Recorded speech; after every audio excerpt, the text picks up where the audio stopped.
This is the Horse Radio Network. Everybody could use a good reason to laugh in 2020. This week, we're talking to one of our favorite comedic riders in the horse world. What horse shows are canceled now and where? And what's the etiquette on riding horses for other people? Thanks for tuning in. From Heels Down Mag, a podcast where horse pros chat about what's happening in the horse world over drinks. Welcome to Happy Hour. I'm Justine Griffin. I'm Jessica Payne. And I'm Ellie Woznicka. Welcome to episode 72 of Heels Down Happy Hour. How are you guys? Oh boy, it's hay season. Oh, yeah. Busy. Yeah, I'm over it.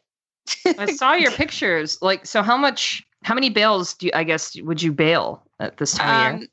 So, ideally we start 2 months ago.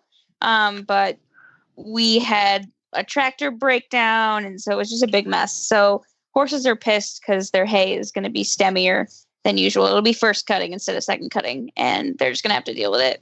But we usually put in a little over 1,000 bales, 1,300.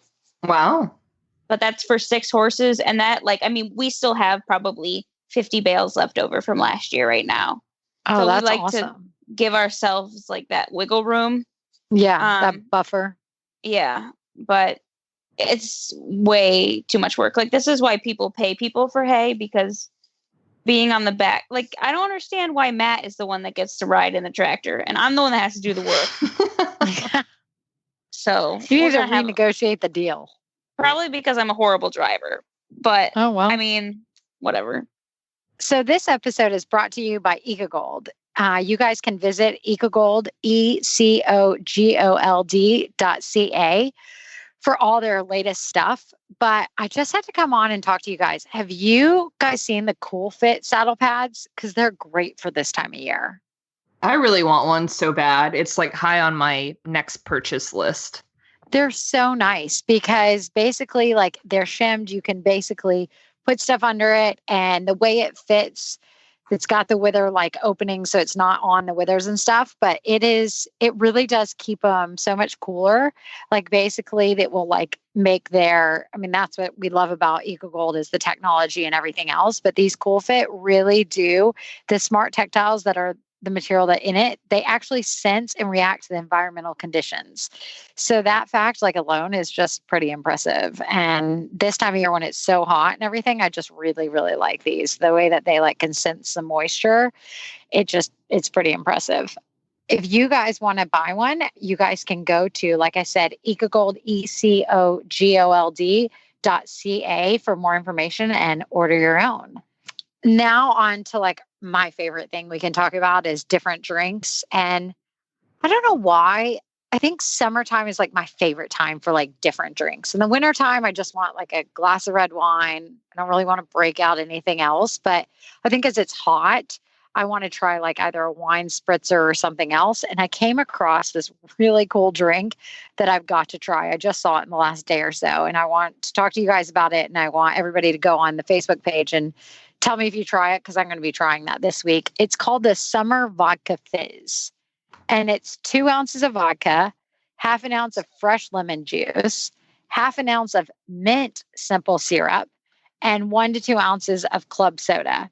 And you basically put the vodka, lemon juice, and the mint simple syrup into a shaker and basically shake it all up, strain it, put it on with ice, and then just add it with a glass, top off the club soda. And you can garnish it with mint or lemon or something like that. And there's your summer drink. I think it sounds fabulous. I think that sounds perfect for this time and of year. It looks so refreshing. It looks like just a lemonade. Ooh. So I'm that eager right now. For sure. Right? When it's 100 degrees down here, I'm hit me up with that. That sounds so good. So you guys, please go on the Facebook page. I would love to hear it. I will post a picture later this week of what I try and see what we're like it, but I'd love to hear what you guys think. So let us know. So have you guys seen Arnold Schwarzenegger's Inside Ponies? I have. What? I love those videos. Yeah, Okay. You post them on Facebook during quarantine, right? Yeah. No. Yeah. Okay. So he has a miniature horse named Lulu, and a miniature donkey named Whiskey. And he's got like dogs and stuff too. But obviously those are my favorite. And he posts these like just funny videos of them doing like random stuff together and like the dogs bossing like the donkey around. And it's just like really funny. But he was interviewed about it because like these things have gone completely viral. Like they were just like little short videos on like Instagram and stuff. And, you know, he just wanted to share fun stories and, you know, especially during this crazy time. But he's gotten so viral that studios actually want to do a movie about the animals in his house because it's like What? a zoo. Yeah. So I think also because he's Arnold Schwarzenegger, right? So Yeah. like, you know, whatever. But Like it the was just funny. Terminator will come out with animals. Yeah. He was talking about how like fun it is to like watch the animals interact. And I think as horse people, like we already know that, like with like seeing, you know, the herd interact and turn out and stuff, just like the weird stuff they do and like the stupid stuff and the funny stuff. But so I'm waiting for Warner Brothers to give me a call so I can get my movie contract. Oh my So, gosh. yeah. No, I saw that video earlier, like during the pandemic. It was him and he had the mini horse and the mini donkey like at his kitchen table in his house. And they were like Yes. eating carrots off a Yes. plate at his table. It Oh, was the wow. cutest thing. Yeah, it was a very sweet pick me up kind Yeah. of video. So I think he, like, the way I understand it is he has like a stable for them, but like they are allowed to come in and out of the house as they please, like dogs. Like he just treats them as dogs. And I guess they don't have any accidents in the house or anything like that. But his little, I think it's like a Yorkie thing, dog named Cherry, she like runs everything. And it's really funny because like there's one video where he's like laying in a recliner and he's got the dog on his lap and like the donkey comes over to like say hi. And this dog just like snaps at the donkey and the donkey's just like, oh, okay. And like goes away. And it's just funny because like literally this dog has to weigh like 6 pounds. And I'm just like, this is, oh, and it's just funny because it's Arnold Schwarzenegger, you know, it's great. It is I'm all funny. about house zoos. So Justine, tell me about the Space Force. So the Space Force has a horse. Can you believe that? I'm really excited about this.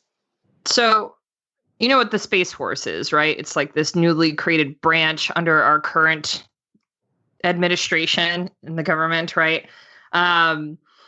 Well, they're promoting in a press release that the Space Force has a horse, and he's a 5-year-old Mustang named Ghost. And he came from the BLM, like he's a wild American Mustang. And why he's part of the Space Force is, spoiler alert, he's not actually going to go into space. But I guess when the Space Force was created, it absorbed a couple of other military programs, including the Military Working Horses Program, which is a national program that used to be under the Air Force, actually. So now this military group that uses horses to like patrol beaches, that sort of thing, is now technically under the Space Force. And so Ghost, this beautiful gray Mustang, he lives at the Vandenberg Air Force Base, which is on the California coast. And he is going to like patrol the coastline essentially as a mount for military police. But it's pretty weird that technically, you know, his paycheck or our tax dollars are going to the Space Force to pay for him. So I just think it's really cool that he's a Mustang too, you know? It is very cool. And I think that's the point. Like they're trying to highlight the BLM, you know, Mustangs, and that these horses need homes and how useful they can be. And so basically, you know, officers will ride him and he'll enforce like fish and game laws in that area of California, kind of like patrol hunters, that kind of thing. But for a 5-year-old Mustang, I mean, that's pretty impressive. So I hope he gets a 100%. cool like space uniform or something anyway, even though he's not going to space. yeah, I don't think they're going to dress him up like an astronaut, but maybe. No, I don't feel think like he's that going would to be good space. advertisement. I mean, maybe I just want to see it. Someone Photoshop that and put it in the Facebook group if you're good at Photoshop, because I would like to see what that would look like. That's all you want to see. Oh my gosh. What about you, It's Jess? amazing. What's going on? So I am going to talk about kind of the craziness that is, but I just want to talk to you guys about all the cancellations of shows, like Oh, what you guys were boy. thinking about it. And I'm just amazed. Honestly, like I got why Pony Finals was canceled and everything else. Like they had those positive cases and they were trying to like protect the kids. And there's all these like different rumors of exactly why it happened or whatever. But then, Kentucky Horse Park was going to run the next couple shows afterwards. But then I guess they were told they needed to like quarantine for 14 days and like clean everything. And then that kind of set up that AECs could run the American Eventing Championships at the Kentucky Horse Park. And that was supposed to be in like a couple weeks. But now they've like canceled that. And I don't know, it's kind of a little uncertain. Tryon's been running a bunch, and there's a couple other horse shows that have been running a bunch, but there's a couple events that have been going, but it's kind of uncertain of what the fall is going to look like. And it's kind of a little weary for us. And I'm sure other people, how do you make plans to go? And thankfully the American Eventing Championships canceled prior to like us entering and stuff. Like I waited kind of just to make sure that we weren't, because it's a lot of money that, you're kind of doing. And so I know there's a lot of bigger things that everybody's worried about, but it's like, okay, well, a lot of people live to go to horse shows and they do this. So it's just kind of strange that sometimes you're having to figure out, is it worth going and risking all this money to then get canceled? Like the Pony Finals, a lot of those ponies were there and spent thousands of dollars to get there. And so it's kind of weird times. Everybody's the biggest question is, do you go to horse shows or do you not? Because for us, we've done a lot of social distancing. We bring our barns, we stay, in our barn aisles and do as much kind of protocol as possible, wearing masks and everything else. And we don't go out to dinner. I cook a lot of dinners at the Airbnb we rent and everything. But it's, I wanted to kind of talk to you guys, what you kind of thought about all these cancellations and what else you guys were thinking about it. Well, I think Tryon is a unique venue where it's easier to social distance, right? Everything is 100%. outside. It's spread out where you stay. You're like in the mountains of Tryon. I just feel like that's a good place to do that, right? Yes. As opposed to like looking forward to indoor season like Washington International or Pennsylvania. Like I feel like that is much harder to manage, right? Yeah.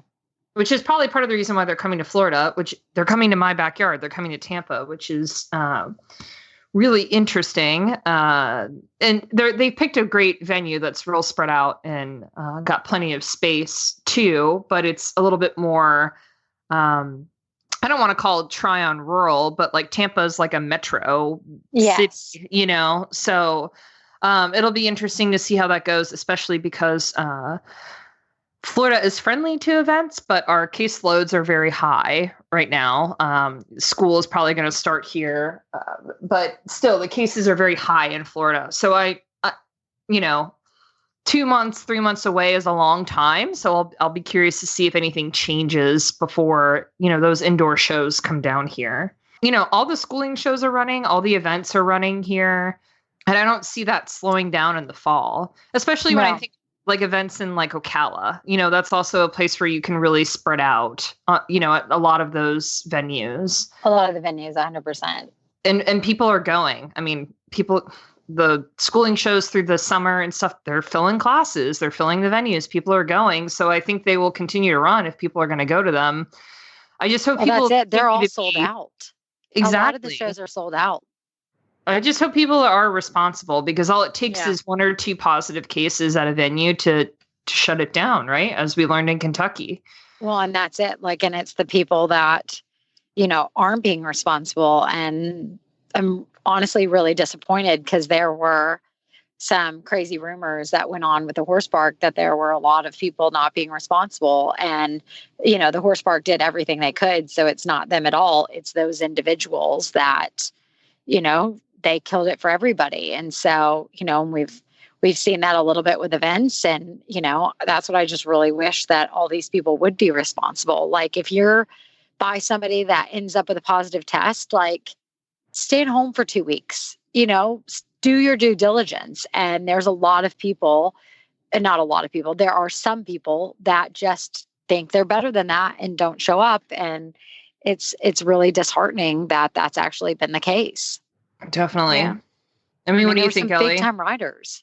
Yeah, well, I think you guys have pretty much nailed it. I mean, my sister just got back from like almost a week in Saratoga, and they were really adamant about it. And I just did a local show, not for me, but with 2 clients, and it was. I mean, they tried to do as much as they could. I mean, they made announcements about social distancing and stuff like that. And it was outside, so I think it was a little better. But it's hard. Just like it's hard for us to kind of revamp the way that we interact with each other, just in everyday life. I think for horse shows especially, it's hard, not to congregate by the end gate and not to congregate by the courses that are posted. Like, it's just, people, I don't think, are thinking completely, about that, because you're focusing on the show. You're not focusing on everything that could go wrong if, this horrible pandemic keeps going. So I think that, I'm hopeful that people can get their stuff together and do what they have to do to protect the we.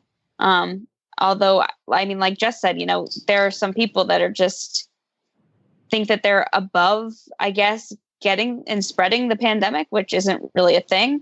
So I don't know how to fix those kind of situations. But I think for the most part, people are trying to do what they're trying to get back to life as normal, as close as they can.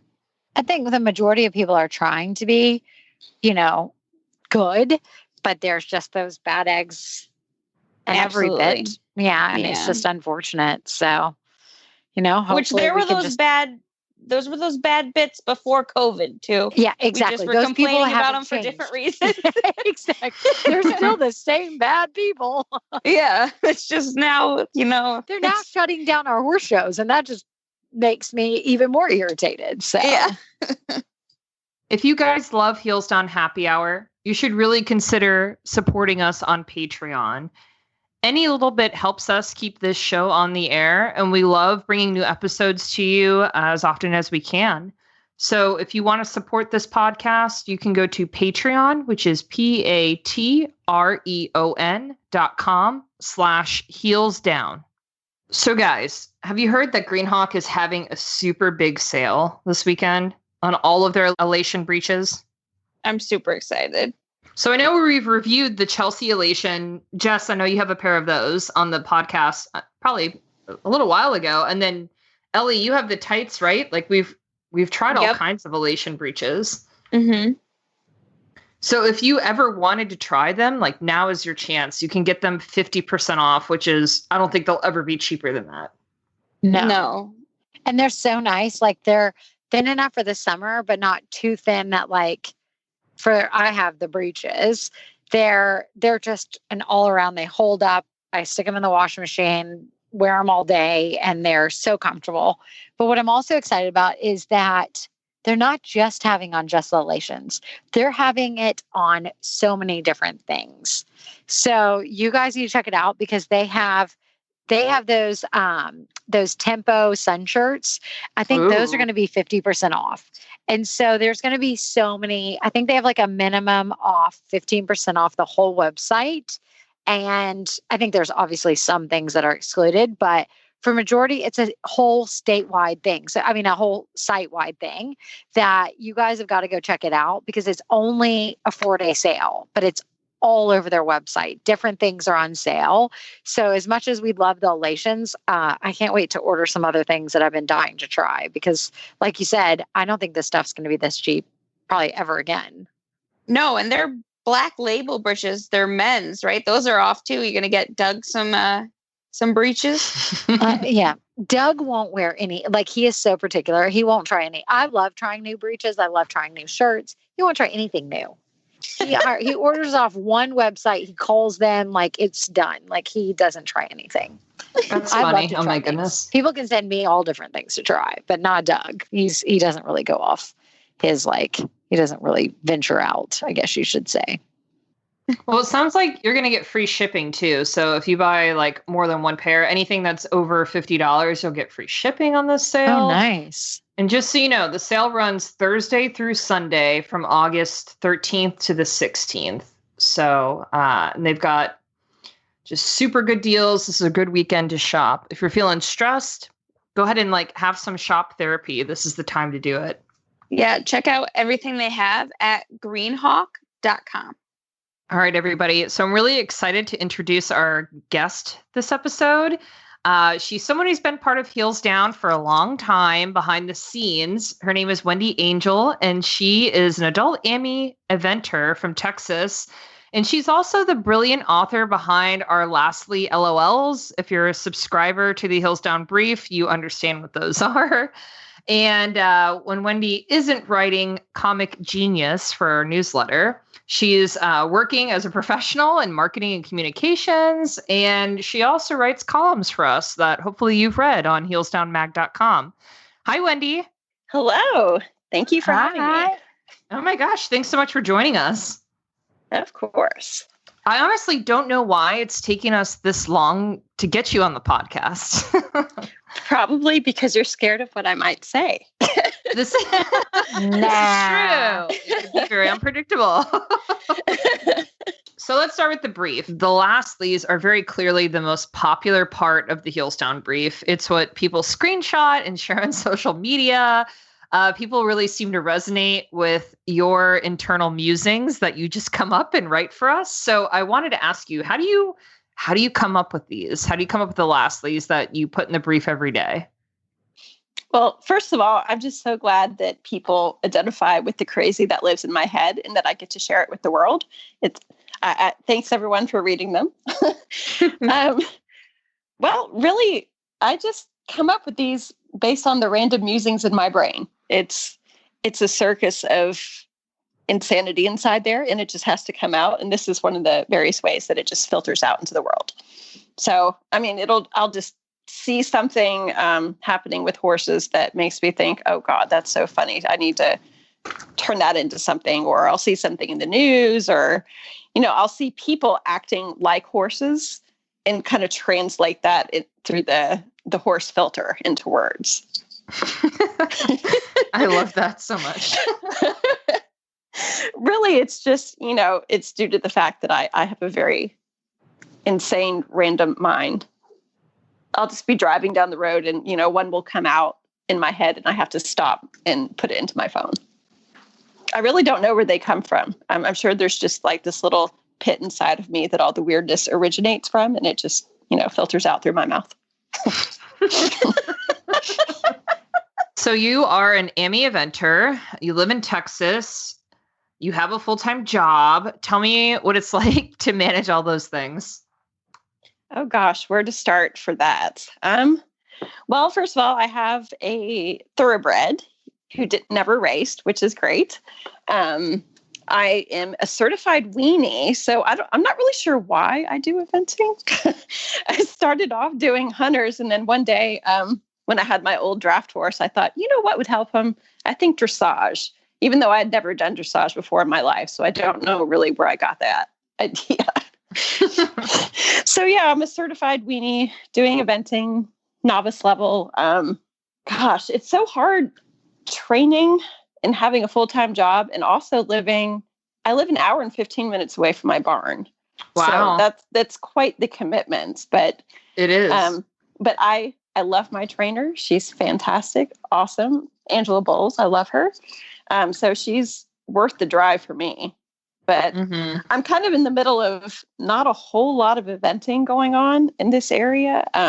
So, I mean, the barns are minimum 45 minutes away for an eventing barn. So yeah, so I get to go out just 3-4 times a week and then pretend to have balls, which I don't have. I'm probably the world's worst dressage rider, but I'm still learning. So you're in Texas, and one of our other favorite people, Stormy Daniels, is in Texas, and Yes. you're really good friends with her. What's it like? I mean, I love me some Stormy, but tell us what it's like to be in Texas, riding it with Stormy, and do you have any good stories, basically? Well, for a couple years now, she's been a bit busy. I don't know if y'all knew, but yeah, we haven't really been able to ride with her, go to shows with her, or any of that it's been quite some time. And now she's like always dropped off the face of the planet with eventing. I know. She still comes home every once in a while and gets to ride her horses and whatnot, but she has such a crazy schedule that, that's just not the focus of her life right now. I mean, she's had a lot going on. I know. But it was kind of surreal being friends with her first before she was the international Stormy Daniels. I mean, she was always famous before that for certain stuff, but not like on the national news cycle level. So when that news came out, it was kind of crazy and surreal. Like, dude, you were just at our eventing end of year banquet last week, and now this, like, what the hell? Right. But probably one of my favorite memories has happened, since all that news broke a couple years ago, that she had a spot in her schedule that was a little bit open. And at the time, she was driving around on her tour bus around the country doing events and interviews and all that stuff. And so she drove her tour bus onto the horse show grounds, Meadow Creek Park here in Texas. Of course you went to Meadow Creek. Yep. Of course she showed up there. So I was planning on attending the show there anyway. And so she's like, well, why don't you just stay on the tour bus with me? And my whole entourage of bodyguard and bus driver and yada, yada. So got there and ended up staying on her tour bus on these teeny tiny little cot. I don't know if y'all have ever seen on tour buses what the beds are like, but you're stacked in there like dominoes. It's kind of disturbing how close you are to another person that you don't know. But yeah, she came. I baked her a very inappropriate shaped cake, and and we hung out for the weekend. It was fun. Oh, that sounds awesome. And just, so you know a little bit about my personality, she actually warned her bodyguard about me. Oh, wow. That is saying something. I don't even think she warned her bodyguards about Robbie and Brad and all them. So no, it was just me. You. That's awesome. And I didn't realize that until, we had been sitting around hanging out, having a couple of cocktails for a while. And suddenly, her bodyguard, Travis, turned to her and said, okay, I see what you mean. And I was like, wait, what? What are you talking about? And she's like, oh yeah, I totally warned everyone about you. That's awesome. Because I'm inappropriate and have no filter. And I mean, clearly that's why I write the Lastleys, right? Yeah, but you're right? inappropriate in all the best ways possible, 100%. Oh, I don't know if it's always the best ways. I also have a fun story about that of how I met Angela, my trainer. The person I was boarding with at the time, one of my good friends, she took me for a lesson there because she was convinced that my old draft horse was completely unsuitable and needed to go. And he ended up, that was the case. But we got there. I'd never met Angela. I didn't know her, and she's a high level rider. I get there, I hop on, I start to walk to warm up, and I start cussing and saying all sorts of inappropriate things because I was being run away with at the walk. Oh my I had no control over him. And suddenly she just looked at me and then looked at her working suit and said, I think I need my helmet and boots. So I was ejected in my first 5 minutes of my lesson. It was fantastic. But you knew it was a match from that moment on. I'm not sure that Angela knew it was a match for a while. She didn't know what to think of me. In all seriousness, right? You are a fellow immune deficient. So how do you balance your riding goals with managing your health? I mean, I know it's not easy for me, but how is it for you as someone who suffers with an autoimmune disease? Oh, it can be pretty darn tough sometimes. So for those who don't know, I have lupus. So if you don't know what that entails, I get a lot of joint pain, rashes. I have crazy heat intolerance because my circulatory system's all jacked up. there's all sorts of things that can go wrong. And then last year, because autoimmune diseases like to acquire friends and invite them over for parties in your body, I started getting, yes, they are not solitary creatures.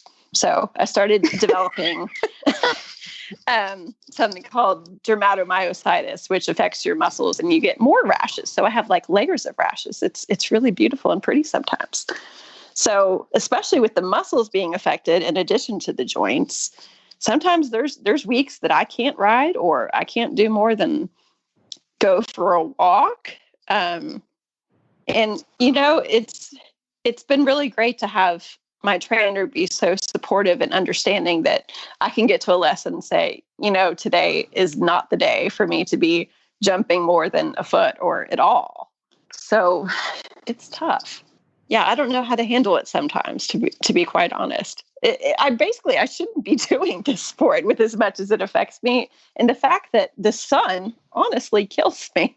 Like I'm insane that I still do this, but it's my therapy and it helps me mentally. Yeah, no, I totally understand that. I mean, I had to tap out of a load of hay yesterday because after the third one of being in the sun, I was like, Matt, I can't do another one. Like, I just can't. Oh, yeah, so, for sure. And it's the worst. I think I wrote about this in a humor column one time, though, but there was a time where I literally stopped after my cross country run and just, you know, puked over the side of the horse and was like, okay, cool. Because I'm better now. It's good. Because I get so heat intolerant. And I don't think it was, you know, more than like 78 or 79 or 80 degrees there, which, you know, in Texas in the summer is nothing. Yeah, it's breezy. Right? Breezy. Downright balmy. Oh, yeah, goodness. It's hard to manage that sometimes. And I've had to bow out of shows before or lessons or not see my horse for a little bit. Yeah. So okay, tough. Back to funny. Tell me about Nacho. Is he helping you get through quarantine? Oh my gosh. Nacho is her cat, guys. Yeah, and I had to ask about the cat. I did not adopt a cat. I did not do this. I did not acquire a cat. A cat adopted me. A cat adopted me. He did. I went outside and there was this cat hanging around our garbage cans in the back alley. And he was just sitting there, meow, meow. I was like, oh, are you lost? I brought him some water and some food and posted him online everywhere. No one claimed this cat. And he's the sweetest thing I have ever seen in my entire life. This is like the El Chupacabra of cats. Like, he does not exist. Okay, so she's posted a ton of videos of this cat. I remember when you first found him one day, and I was like, I couldn't believe how friendly he was. He was just like a snuggle bug, wanted to cuddle on you. You could hold him and throw him around wherever you wanted. I mean, he is the cutest cat. Yeah. Like, he'll just, from literally the second I saw him, he was like, okay, you're going to pick me up now, and stretched his legs up and was like, please pick up the cat. Please. I love you.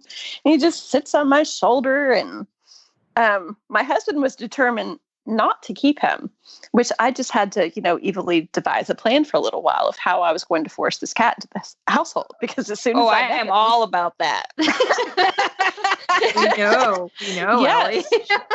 She's totally fine with that. Hide them in laundry bins. Just figure out a way. So I've learned the way. I hope my husband never listens to this podcast because I'm sure he's figured out my evil ways. But how I always do it is, when I acquire animals against his will, I, you know, bring them in stages. Like, okay, well, we're going to keep him until we find him a home. And then, okay, we're going to keep him That's Ellie's line. until he gets better from this illness or this mange or blah, blah, blah. And then, okay, he's going to stay in this room. Okay, now he lives in the house and he rules our whole entire damn life. Your husband and Matt should start a support group. Yes. And can I also say that at the time of accidentally acquiring this cat, that we had 2 foster puppies, which he also did not want to have, who had distemper. And so here we are with 6 dogs in the house and 2 guinea pigs, and this cat shows up. And of course, my husband's like, dear God, when does the crazy stop? But he should know he married me. It doesn't stop ever. This is Oh my life. gosh. Ellie, I Yeah, feel like you you signed guys up. would be like best friends. Yeah. Why, how come you don't live in Pennsylvania? because it's cold and Mama don't play like that. Come be my friend. I live in rural Pennsylvania. No, I have no friends, just cats. Most of my friends are animals too. It's okay. Oh my gosh. Well, Wendy, thank you so much for joining us. This has been fun. Are you sure? Yeah. Yes. If anything, just to help me have somebody who understands the crazy. I don't just understand crazy. I revel in it. I supply it to people against their will. Like, this is my life. I found people either really like me or they look at me askance like, who the hell are you? Where did you come from? And please go away from me. So I've talked to you guys a lot about Berkeley's whole allergy series fiasco. And now that that's kind of controlled, I've been doing a lot of research into what can really affect and restrict the horse's breathing. And I wanted to know, Jess, if Flair has any tidbits of information on that. Yeah, so flare strips are great. They don't help the horses breathe in more air. The strips actually help the horses take in the same amount of air, but with less work. And so it's pretty interesting. They have like that spring-like action that gently holds the nasal passages open, that actually opens up the nasal cavity and the passages, and then it allows more air to kind of go in the nose, because unlike humans, the horses can only breathe through their nose. So if it's, you think about like you with like a stuffed up nose and it's kind of hard to breathe and you're kind of forcing it because everything's not clear, then you're having a hard time. Thankfully for us, we can breathe through our mouth. But the horses, if they're clogged up a bit, the flare strips just kind of open it up. Kind of like, when you have like Vicks Vapor Rub and you're like, oh my gosh, like everything's clear. That's kind of what the flare strips do. So yeah, it's got so many different benefits using that to kind of open up everything to give that horse more oxygen that helps, that extra thing that they're not fighting for it, because when they're exercising and everything else, they need that one extra breath that they have. That makes sense. I've heard like the expression, the one breath equals one stride. Can you explain that a little bit? So is that at all gaits, or is that just like higher gaits? So it's pretty interesting. So like at the walk and trot, the horse's respiratory rate is unrelated to its stride rate. But during the canter and the gallop, the horse's stride and the breathing are actually linked. So as the horse takes one breath, it takes a breath per stride. So that's why it's so important to like open up, like I was just talking about with the stride, the breathing and everything else per thing, is because every stride they take a breath. So if they can have more oxygen going in every breath as they're cantering and galloping, especially for, when we're out cross country or even doing a jumper course or anything basic at home, all through that, every time they're cantering, they can open up and it can, affect their breathing and affect the way that they get more oxygen. And obviously the more oxygen, the better they're actually being able to perform. So it's pretty incredible. And the best part about it is I've done a lot of research on all of this for different reasons, but Flare Strips does such a good job explaining it on their website. Like there's so much knowledge and stuff that if you guys are like at all interested, check out the Flare Strips. Like it's flarestrips.com, and they have so much different learning tools for kind of what their flare strips help for, and basic stuff to all the way to competing horses to doing the show jumpers and everything else.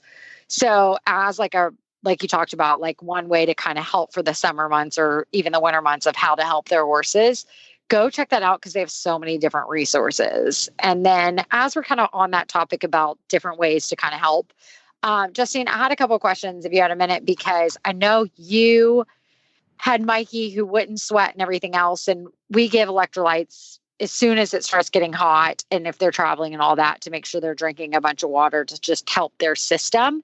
But I know a lot of people, and we've had them in the past, like have horses that don't sweat. What are kind of some things that you have learned about trying to make it easier and maybe like what you've learned, what you could have done faster? Is there something you can do for trying to get the horses prepared for the summer months a bit better besides electrolytes? Yeah, sure. So I have actually owned 2 non-sweating horses back to back. I had a Hanoverian forgot. mare. Yeah. I For forgot many about her. years. And she was a brood mare. She had a couple of foals and she stopped sweating after her foals. And so it's interesting because, and then Mikey is like a very acute non-sweater. Like he's an over sweater up until the point that he stops. Like he just stops very suddenly. So it's really interesting to just see how anhidrosis can affect horses in different ways. But it's interesting to what you just mentioned, just because it's also okay, so they don't sweat, but that also affects their breathing, right? Because the most common sign you see in a horse that doesn't sweat is they pant. They sit and they huff away, and they're trying, it's just this shallow breathing because they're so hot that they can't catch their breath, that they can't regulate their temperature. So yes, electrolytes are a huge part in how I help Mikey during the summer. So usually by March, he's getting electrolytes every day with every feeding. In addition, there are like plenty of different non-sweat type supplements on the market. I've tried probably all of them, and not every single one is formulated to work for every horse. So like what worked for Belinda, my mare, definitely has not worked for Mikey. There are supplements that are out there, but honestly, managing his diet has been the biggest thing to keep him comfortable. So he's on electrolytes. It's just like loose salt in his grain, and then I also keep electrolyte paste, like the tubes, in my tack trunk. So if we have a particularly hard ride, which I really don't do in the summer, the summer is pretty much his off season, I do give him like a paste after the ride. So his diet is really interesting in that he does not get any alfalfa, especially in the summer months, no legume at all.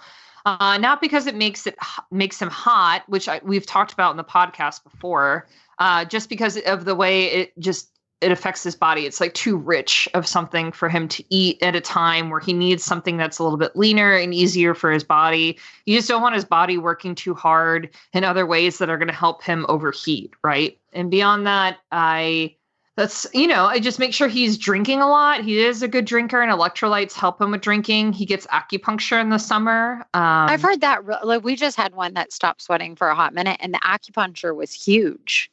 Definitely. I think jumpstart it.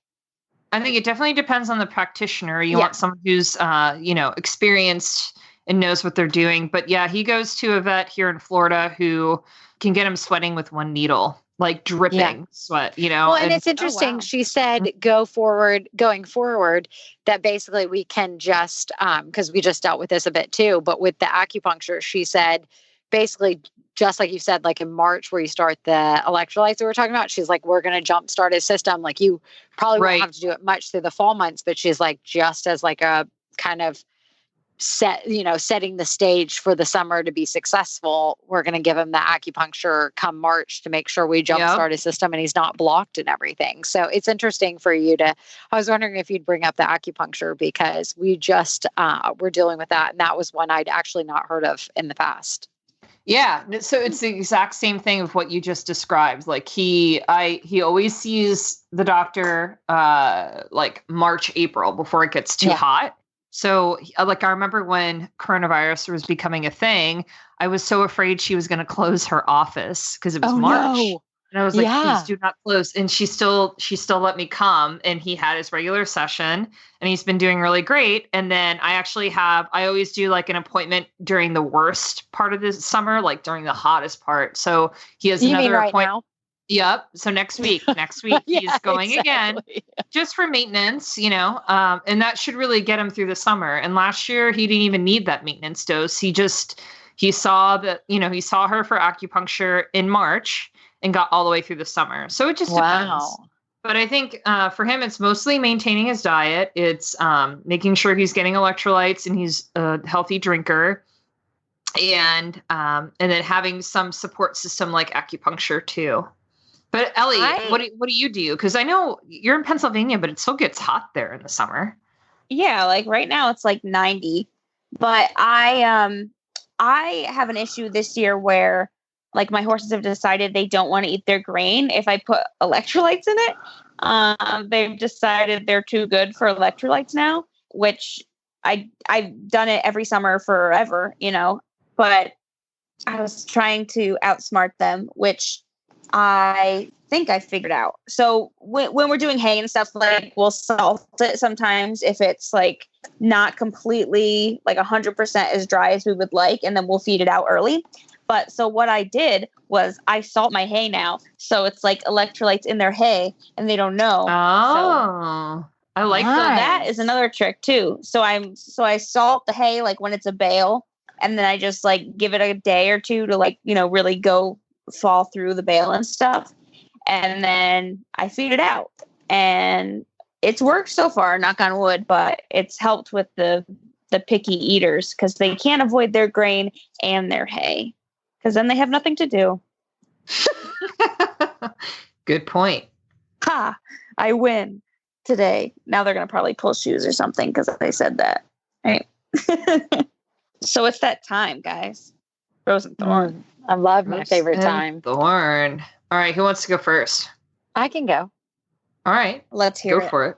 All right. Well, I'll start with my thorn. My thorn is actually the news item because I know we've talked about this, so I'm going to be brief about it. But I am really sad because we had planned 2 weeks in Kentucky. I had rented this like really cute Airbnb. We were going to, have everybody up there. I planned a bunch of meals. And so we were going to like social distance. We were just bringing the kids that were in our barn. Everything was going to be great. And then they canceled both weeks. So it was kind of sad. So I'm still grateful we get to go to Tryon and all that, but sad that I was looking forward to doing Kentucky and the American Eventing Championships. But my rose is that right now it's not horse related at all. And so you guys are going to have to bear with me, but a lot of my friends have their kids that are older dealing with school and they're figuring out how to like either do virtual school and everything else. So right now my rose is that I'm so blessed that my kids are little and I don't have to figure out like if they're going to go to school or if I had to teach them school. Like that's honestly my biggest rose is that I don't have to teach my children school. And that's probably everybody's thorn or whatever. But I just have so many friends that are like, I can't teach my child and they're going to sit in front of a thing. So I'm not sure what I would do. And so my rose is that I don't have to make that choice. And I have all the friends that are like, what would you do? And I just tell them, I'm like, I'm just thankful I don't have to make that choice because I don't know what I do.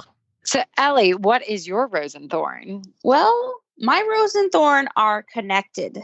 So it starts off with me being frustrated about the horse industry, I guess, and how people will market themselves as trainers without like having enough knowledge to kind of back it up. So I acquired a new client because she was having some issues with the horse. And I mean, I kind of live in the middle of nowhere. So I told her, I was like, I'm really not the best trainer you can hire, but I'll see if I can help you out. That's kind of the way I'm like, yeah, whatever. So she had this like shark finned thoroughbred. I mean, like probably mid to late teens. And they were riding it, try not to gag, in an extra wide saddle. Like this saddle was resting on the horse's withers just when you put it on. And then you get on it and you're pinching it. Yeah. Like it was bad. Like I'm not by no means a saddle fitter and I've seen some bad, but that was bad. And this horse, like if you touched his back, like he'd try to bite you, like it was painful. So the fact that he didn't kill these people was impressive for me. But so the thorn part of this is that their old trainer was having issues. Like it wasn't picking up, the horse wasn't picking up the right lead because it was pinching his shoulder blades. It hurt. And it was painful. But so this trainer decided that she was going to jump him in the saddle to make him land on the right lead. Oh no. And like, and it's hard because I don't want to be rude and I don't want to be unprofessional. And I'm not going to go in and just talk to people and say, well, your other trainer didn't know what the heck she was talking about, because I feel like that's inappropriate, and everybody has a different way of doing things. But like, it really frustrated me to see a horse in like that much pain, Yeah. like visible pain, to like not say something. So I said, well, this saddle does not fit your horse at all, like at all. And so she had the masseuse out, and the horse is like, the thorn or the rose part of it is that the horse is feeling loads better. She had the masseuse come out.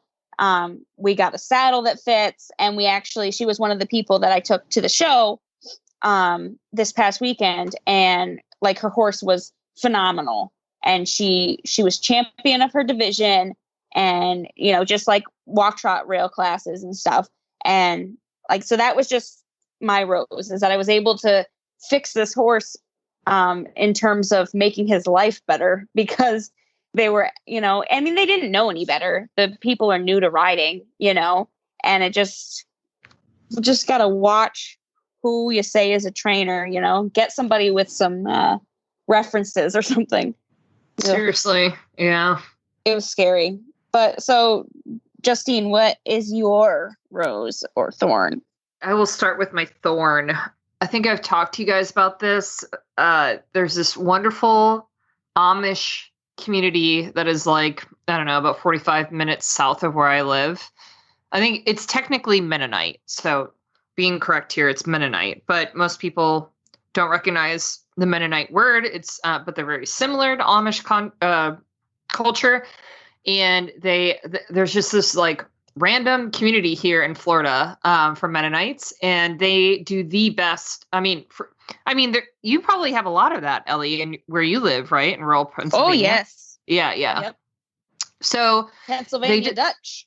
Yeah, I'm sure you have a ton. So here, like, we just have this like random hotspot, and I know I've talked about it on the podcast before, because I bring all of my leather goods to get repaired by this one guy in this community, because he does such wonderful work.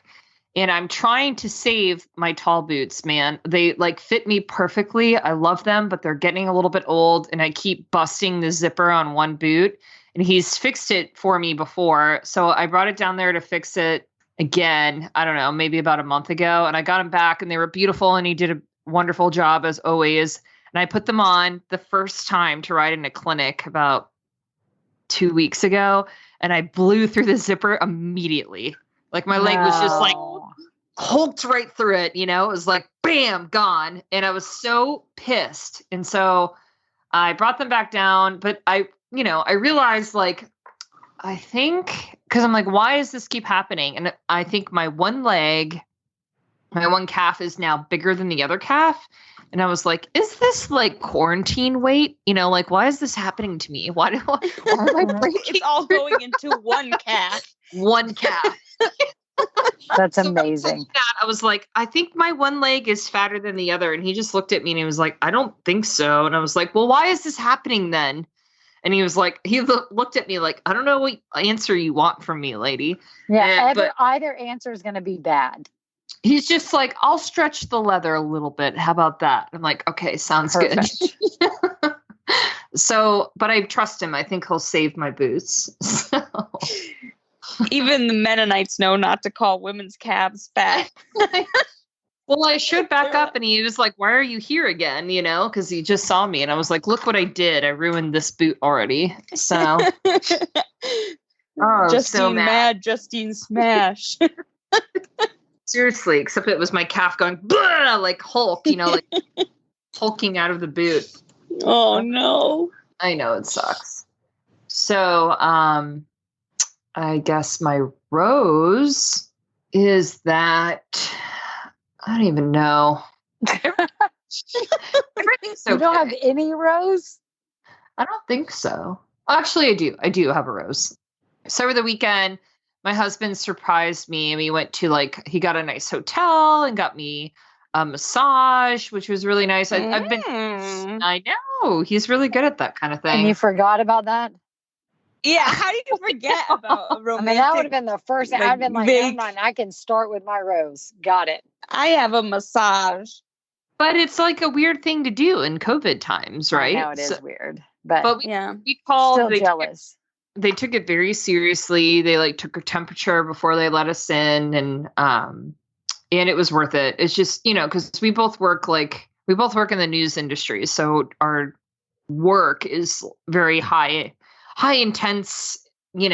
Everything is high energy right now. So it was nice to have like a weekend where we just went and hung out by the beach and got a massage and had a nice dinner and just relaxed. So that is my rose. And it was very sweet of him to think to do that for no reason other than to just do it. That's really sweet. Yeah. Yeah, that's good boy. Alex for the win. Yeah. Yeah. He's good at that. All right. So we got a mailbag from Catherine in the Facebook group. And I want to ask both of you this question as both of you are trainers. And I don't believe Catherine is a trainer, but I'm hoping you could give her good advice. So Catherine says she's been lucky enough to own horses for most of her riding career, but now she is riding a couple that she doesn't own. Those owners let her ride, do clinics, show, etc. at no cost, just for their horses to get the experience. But this makes her kind of nervous. She's always nervous riding the horses owned by other people. She doesn't want to let the owners down. Do you guys have any tips or unspoken etiquette for riding horses that are not owned by you? Well, first off, like, it's good, it's not bad to feel nervous, basically. Like, it's good that you want to impress them and want to make sure you're doing right by the horse and everything else. Like, that's a total normal feeling. And then for me, like, I just would basically, especially when you're riding in clinics and stuff, pick people that, like, obviously you want to ride with and then you can really get out of it. And then just start interacting a lot with the people that own it, because they want to see you successful and stuff. So it's not that it has to always be perfect, but as long as you kind of connect with them and keep them informed that they are there for the highs and the lows with you. And so let them be part of it. Let them be that's what they're probably letting you do this for. So don't put so much on yourself that it always has to be perfect. Do more so that, like, embrace it kind of thing. I know it's hard to do, but really be like, okay, look, I'm going to do this with them and be part of this journey with them. And I think you'll start to really kind of have fun with it and kind of just accept that not everything's always going to be perfect, even though that's so hard and that you always want it to be going so well, but just go, the people want the highs and the lows with you. So kind of just embrace that. And I feel like you're going to kind of have more success in your own mind than always putting so much pressure and then just never getting that satisfaction, because it's very, very hard to be perfect. The horses are very humbling creatures in this sport. So I would just kind of really just take that experience and want that experience with them, basically, is what I would say. I like what Jess said, but I think mine is, Jess does this automatically, but just thinking, like, at the grassroots of it, I think the biggest thing is presentation. So you're presenting that horse. If you go to a horse show and you have your own horse, right? Obviously you want that horse to look nice and, look respectable. I think that should be accentuated when the horse is not yours. You don't want to have a horse that's not yours go in with shavings in its mane and, a poop stain on its butt, because that's just not professional. So I think the biggest thing is, like, how you present the horse. And I think the biggest thing with that is social media. So, like, if you have, like, what are those things called? The Finstagrams, like, where you just show, like, you messing up and doing weird stuff. Like, don't post videos of you falling off the horse because it bucked or something, or like the horse rearing, or posting on Facebook saying, oh, I had a good round today, but, my horse knocked a rail. Like, don't advertise the horse's faults, and also don't advertise the horse, incorrectly. Does that make sense? No, Definitely. That's a really good point. That's huge. Because I remember when I was leasing as a kid, right? I had this horse that I absolutely loved, and he just had this weird thing at a horse show where he, like, reared up, like, in the in-gate, and it was super weird. And I remember that I had posted something. I was probably 12 or something. I had posted something on Facebook being like, oh, it was great, like, once I got him in the ring. And the owner of the horse had messaged me on Facebook and said, you need to take that down, because I'm trying to sell this horse, and that is not something he does.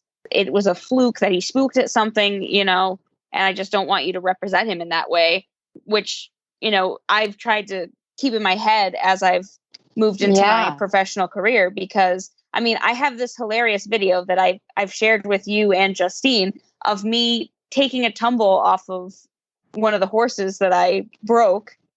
And it's literally the stupidest fall because the horse did nothing wrong. I literally just came off the shoulder. And part of me, like if that were my horse, I would post it on Facebook and be like, guys, look how stupid I am, but since it's someone else's horse, I'm not going to do that because it's, it looks bad on inappropriate. Them. Yeah. No, 100%. Exactly.